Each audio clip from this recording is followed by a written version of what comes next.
the Cubs Weekly podcast presented by Wintrust, proud legacy partner of the Chicago Cubs and exclusive home of Cubs Checking. Open online today at wintrust.com/Cubs Weekly. As a reminder, we are available on all podcast platforms, so be sure to rate and subscribe. It'd be a great holiday gift for Andy Martinez and myself, Tony Andracki here. And we have a special guest on this upcoming podcast. You probably already have seen this already as you look at the title and description, but he was the Cubs all-time holds leader. Really a huge margin between him and the next guy. Fourth most relief appearances in Cubs history, which I thought was pretty good. Yeah. Kyle Milanovic put together these stats. 413 games over the course of 8 seasons with the Cubs.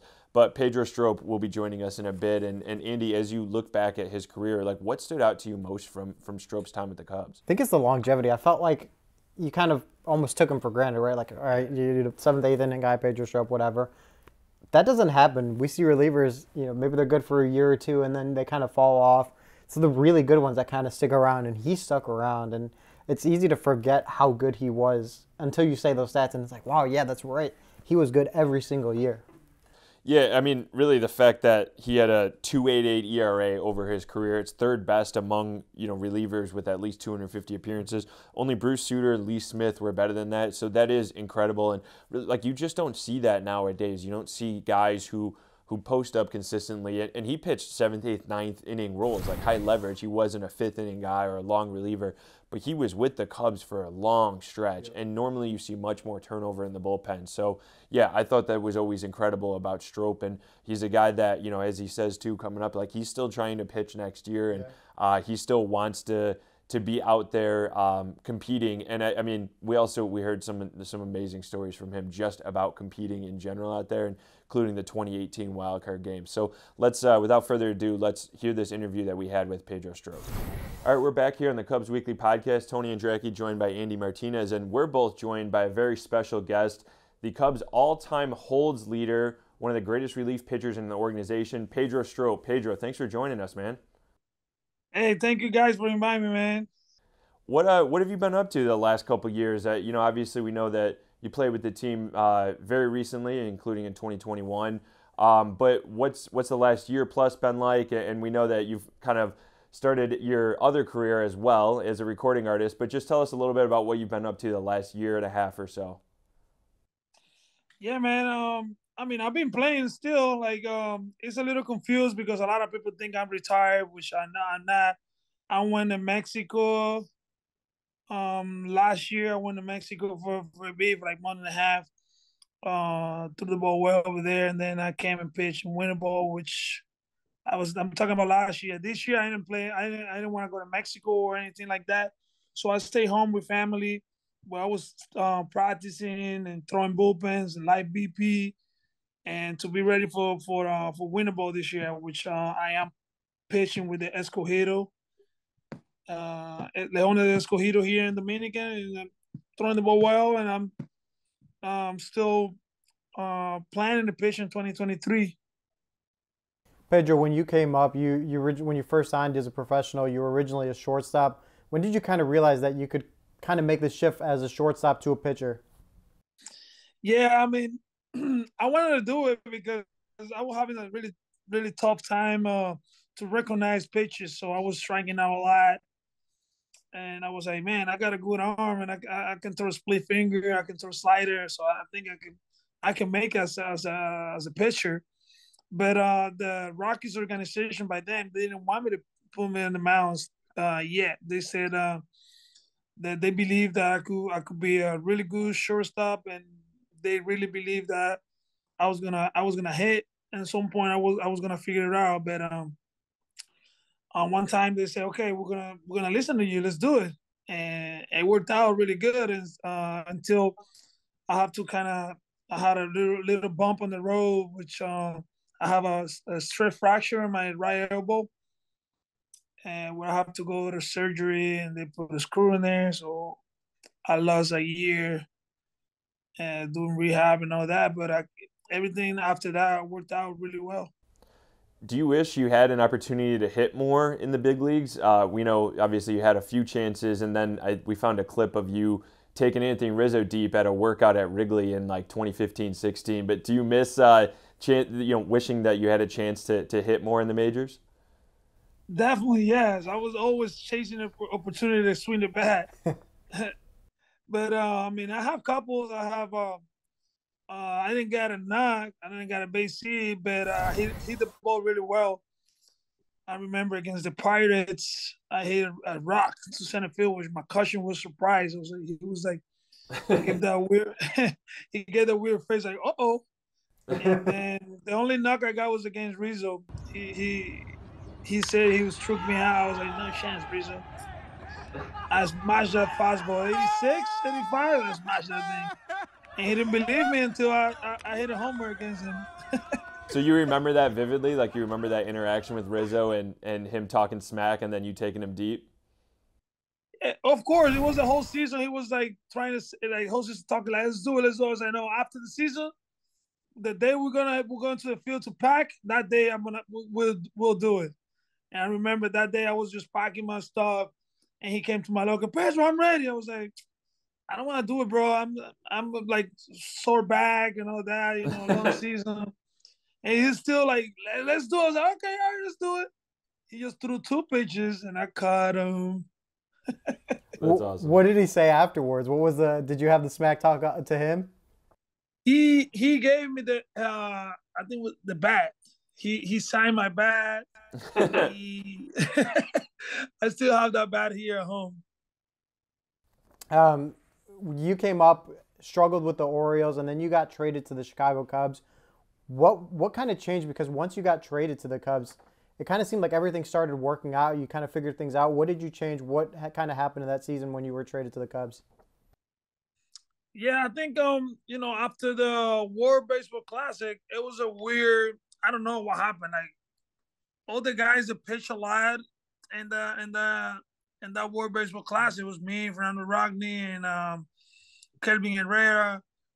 Somehow we started to see some weird, like struggling, and the Orioles, they was trying to like the look on the mechanic and all that. So I never was of that type of pitcher. It's like I never like depend that much on mechanic. It was me competing with the hitter. That was my always my focus. But then by them they were trying to figure it out what happened. Like I came from a really good year in 2012. It was basically my breakout year with the Orioles. And nobody could understand why after I have a really good series in the World Series, and I mean the World Baseball Classic. So mechanic, and I went off. I was lost.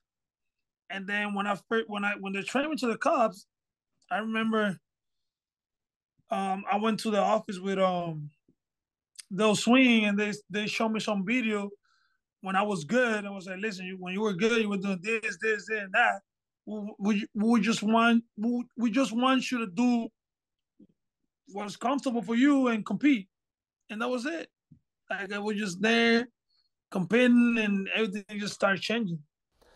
So obviously that trade, you and Arrieta came over from Baltimore. It's one of the greatest trades in Cubs franchise history, but it's also something that Jed Hoyer has said is one of his favorite moves that he's ever made as a president or as a GM. And part of that is a big reason for you, Pedro, is that he said even recently and also a couple years ago that he was like pounding the table to make sure that you were a part of the trade coming back. Have you ever heard that from Jed? And like, what's your reaction to hearing something like that, knowing that he wanted you to be a part of it, and then obviously it paid off huge for the Cubs? That was fun to watch. Jed the other days talking about it because we never find out what is behind that doors, how they negotiate those deals. Like I never knew. I knew that they trained me it was the reason why they trained me, and the reason was they want me. So that make you feel good. That's all I always say. I want to be whatever they want me to be. That's where I want to be. So they gave me a lot of confidence. A lot of respect. The organization overall was unbelievable. Coaches, teammates, everything was good, and all that make you feel comfortable and perform better. So I knew I have my stuff. I just needed at that point. I just needed the confidence, which I got it from the front office, Theo, Jed, and my teammates. So I think that was a huge part for me. The jump from the really bad slump in Baltimore to be back on my track, which was get people out. But here, Jed, the other day saying it was fun to watch. It was really fun to watch. Yeah, that's really cool. And I kind of want to fast forward a little bit to 2015. You guys are going into that season. You bring in Joe Madden. You bring in John Lester. What was the buzz going into that season? Did you guys feel like, man, we're going to be pretty good. We have the chance to do something special here. Yeah, man. When I first got to Chicago, I see we were in last place, and the stadium was packed. I was like, man, what's going on? We're in last place, and day games every time, and the stadium always packed. I was like, man, those fans deserve better. Let's do something. I mean, we start like building up, and then every time you see they do a move, like okay, they sign a big free agent. Like the guys who were there, we were happy. Me and Starling Castro, Rizzo, all the guys that were there, every time they sign somebody, we were happy. Like, listen, they're gonna do something. They're gonna build up a winning team, and we want to be part of that. So let's keep doing it. Let's keep grinding. And when they signed John Lester and Joe Madden, it was like a huge, how you said, like a huge push for like for a goal. Like, okay, it's coming up. Let's stay ready. Let's do it. And those two guys, like Joe Madden and John Lester, those signs when they signed this guy, I think was the beginning of the of big things. What was it like playing for Madden? I remember even in that first year that he was here, he gave you a day off, and then like you had a beach day, like you had a little thing of sand in the locker room and stuff. Like, what was it like playing for him with some of those like fun type gimmicks? He was fun, bro. He's fun.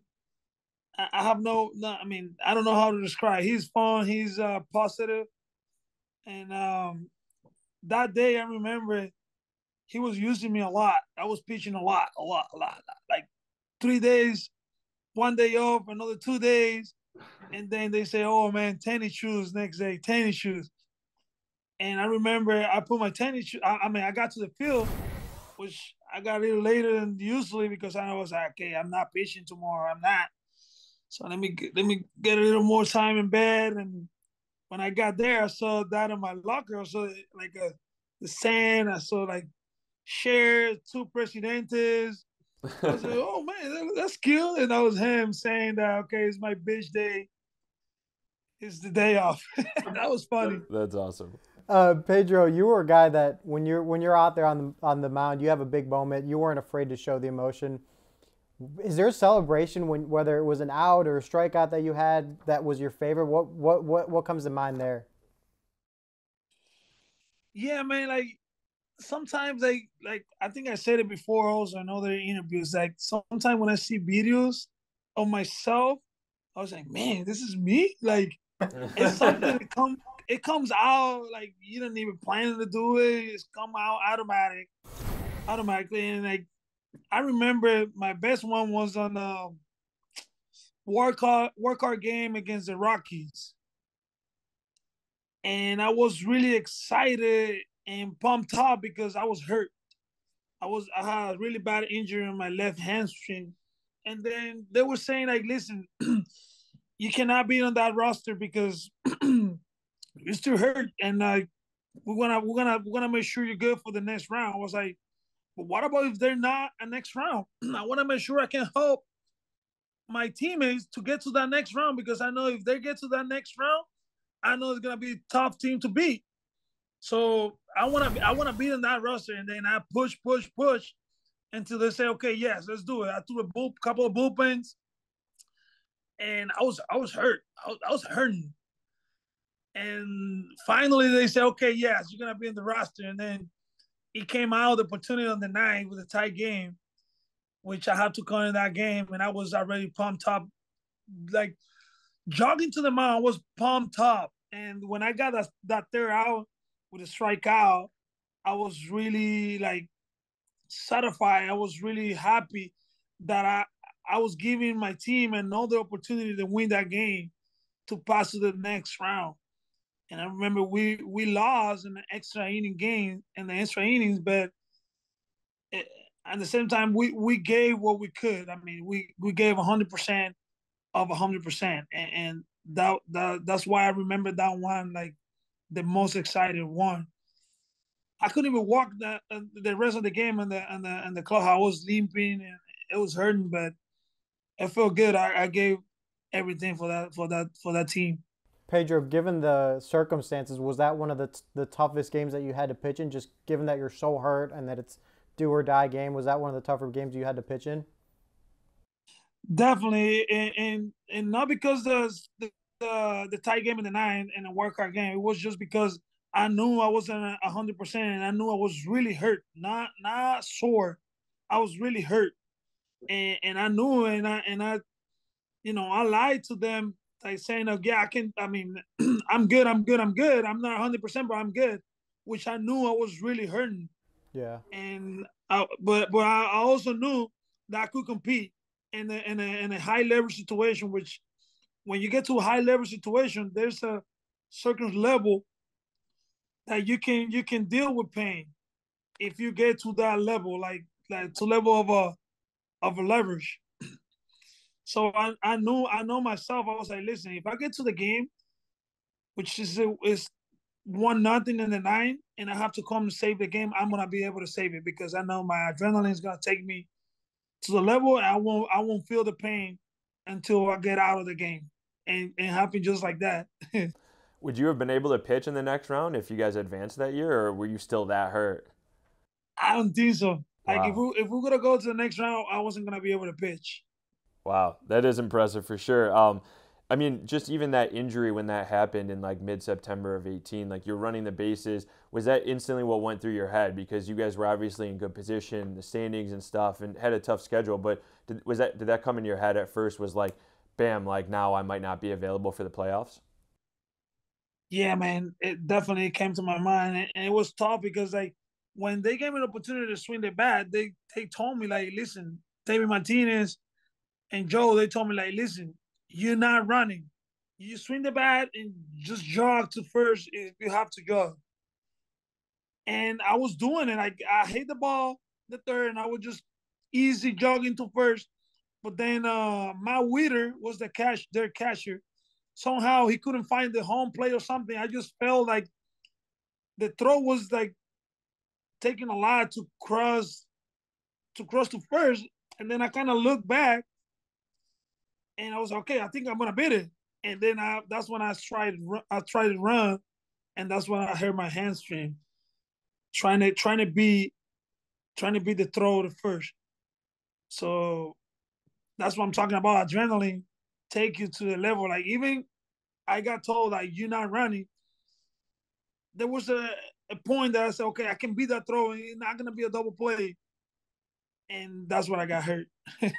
Was it tough because 2018 you had such a great year? 60 games, your ERA in the twos. Was it hard to have that happen when you're on such a good run and you know that the postseason's right around the corner? Was it tough? Was it a sour note for you to end the season?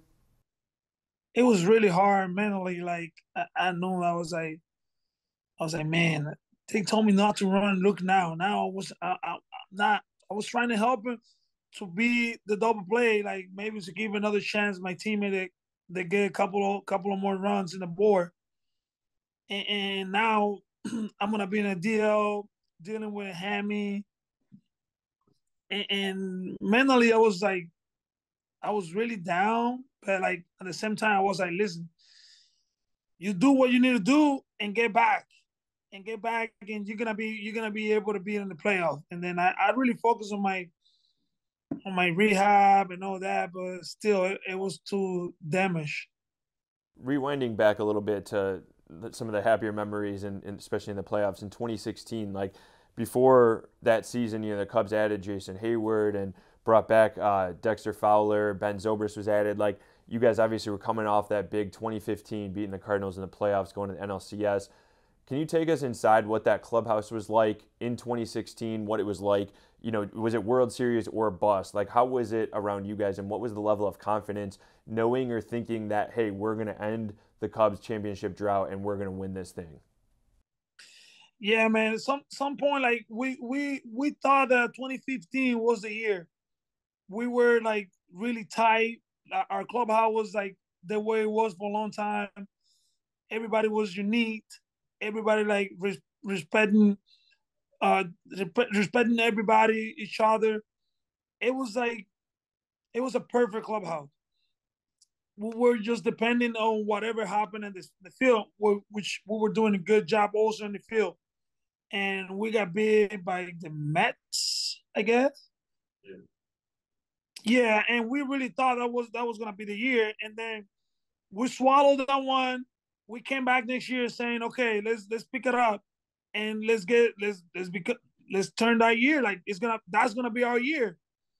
And at some point, thing looks like difficult. Like when we were behind the series against Dodgers, and there's an interview where I said it in YouTube. I think I saw it when I said, "Hey, listen, we have win couple of straight games before. Why cannot do it now? We can win three straight games. We've done it many times during the season, so let's do it." I said it to my teammates, and then I said it in an interview later, and it happened just like that. And then against the Cleveland Indians, the same thing happened. We were behind in the series, and I said it again. Listen, boys, let's do it. We've done it before. We've done it before, and then we were just screaming all over the clubhouse every time. We've done it before. Let's do it. And then it was like really dramatic playoff for us. But like we always kept it unique. We always kept it together. We were always pushing to the same direction. And I think that made the difference. And then you all know that meeting and that game 7 where Jason Hayward stepped up and said it like, listen, we're here because we're the best in the world. But now is the time to show it up. Let's show that we're the best in the world. We haven't lost the game. The game just tight. Let's fight. And everybody kind of came up because the team was a little down when they tied that game. We were lucky that we got that rain delayed, and Jason had the opportunity to talk to us, but everybody was down on that moment. But man, that was like really dramatic, but like I said, the reason that we were together in this pushing to the same direction, I think that was the difference. For you, when you guys win it all in 16, what's going through your head when that final out's made? What do you remember about that night when you guys are actually World Series champions? And do you ever think back about that moment when you guys finally won it all? Man, that like I said sometime before, also like there's no word to describe that feeling. That was unbelievable. Like it's a dream coming true. Like you have your eyes open, seeing that you're the champ, that you won it all. Um, all the work from the front office, coaches, players, teammates, family pushing for us, um, babysitters taking care of our kids when we're working inside, when our wives are pushing for us in the stands. All that work together, you see it in that moment when you see that you carrying that trophy, that we won it all. And what to make it better also was the fans never give up. Like I said earlier, they never give up. When I went there in 2013, we were in last place and the field was full, was packaged. Full every time.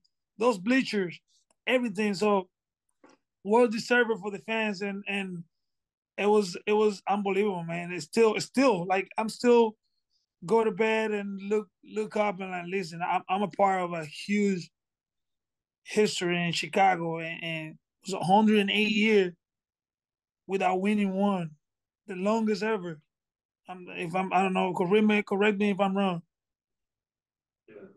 I mean, I'm so I feel like blessed that I was part of that group. How often do you like look at your World Series ring or anything like that? Do you wear it ever? Like, because we had Ron Coomer in here on the podcast a little bit ago, and he wears it a bunch. He was wearing it on the podcast, and is that something that you bust out and wear every now and then? Yeah, sometimes I wear it, and I wear it really proud. And you know me, I like my swag, my flow. So yes, sir, I wear it, and I'm gonna be going on the Cubs convention next month, and I'm gonna be wearing that thing for sure. You mentioned you're going to be here for Cubs convention. Cubs fans adore you. You have a special connection in your 8 years here. Do you have a favorite memory about the city or the fans in your time here as a Cub? Definitely, yes. I always like the convention because that's the way you get closer to the fans. Sometimes when you're playing, you don't have time to be signing and talking with your fans like that. Sometimes the fans get frustrated sometimes because sometimes you're in a hurry and sometimes they ask you for something, they say, hey, I can't now. And it happened to me before. Sometimes people are like, oh, come on, man, come on, like. But the time on the convention is the time that when you can interact with fans. The most that you can interact with fans is in the convention. So I always liked it, and we keeping like me and the front office and the guys. We still have good relationships. That they say they want me to be there. I want to be there. So are you going to come back for a game at Wrigley? Because I think you were at one late in the 22 season, right? Are you going to come back for another one in 2023 at all? Definitely, I want to play. Yeah, that too. That too. Yeah. Hopefully, I mean, I'm still got it. I'm still missing bats, and I'm healthy. I'm throwing the ball really well here in the Dominican. So I'm chasing for a chance to compete in spring training. I don't know if it's gonna be with the Cubs or who, but I would love to be competing with someone in spring training. But depends if I don't get a job, any of those bullpens, I might come back for more than one game to Okay. watch the boys and interact with the fans and go. I mean, I got a house in Chicago. I always go around, visit my friends around. So yeah.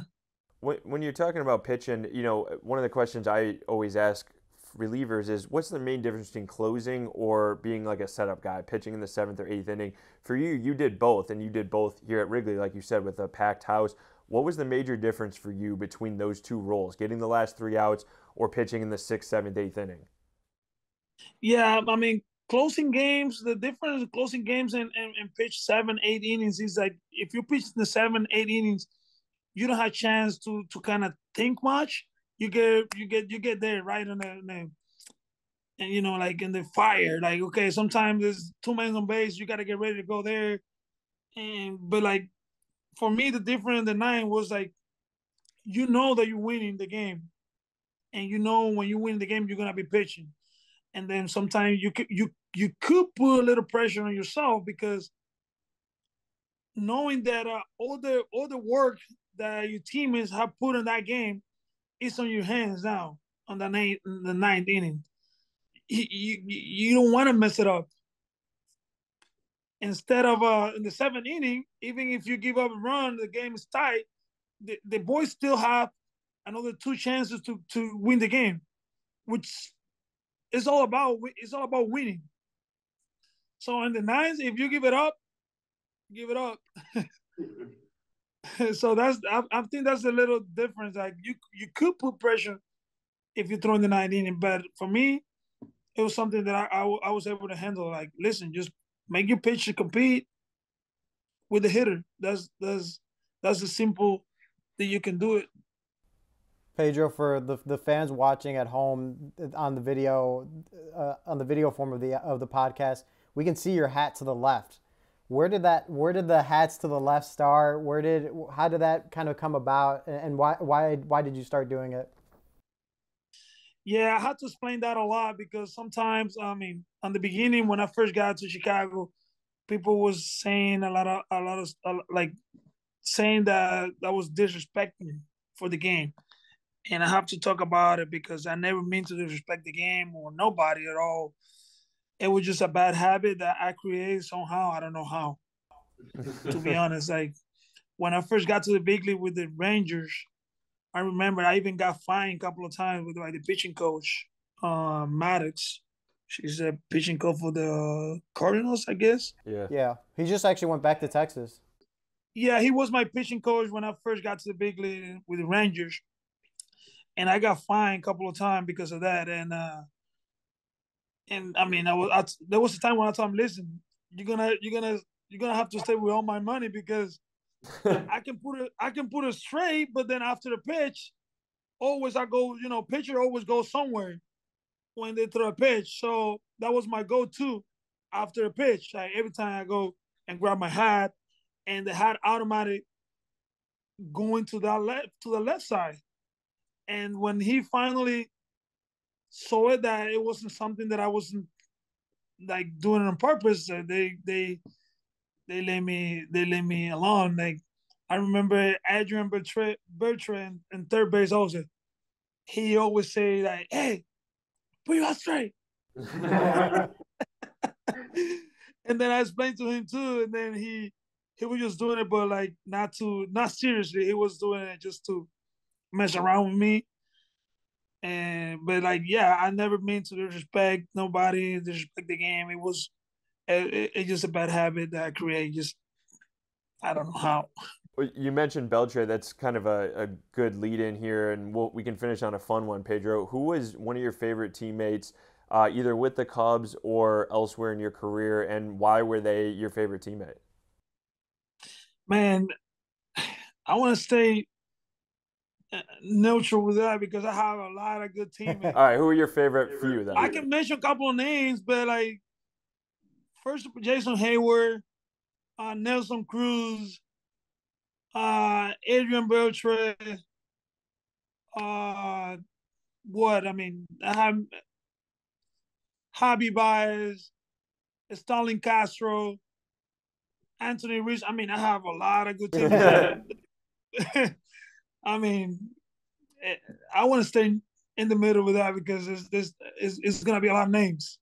What was it about any of those guys that just made them good teammates? And when you were playing, obviously still playing, but like, what was it that you tried to do to be a good teammate to others? Because we know you were a leader to Javi Baez and Starlin as well, like when you were here. But what was it that you tried to do, and then what was it that you looked for in a teammate? Man, just implement the fact that it's a game. Even it's a serious game, and you want to win, but you gotta have fun. Somehow, there's not possibility that you stay in this game long time if you don't have fun. Like, listen, if you don't have fun, you're not gonna be in that game for a long time. So implementing that to a clubhouse and make guys understand that we gotta have fun. This is our house, and then I pass more time with my teammates than I pass with my wife and kids. Yeah. So we have fun, and whenever it doesn't matter what problems I have outside of the field, I never brought it to the field, to the clubhouse. Like that's the thing that make you interact with your teammates, and then when they got to the same page, it's just fun.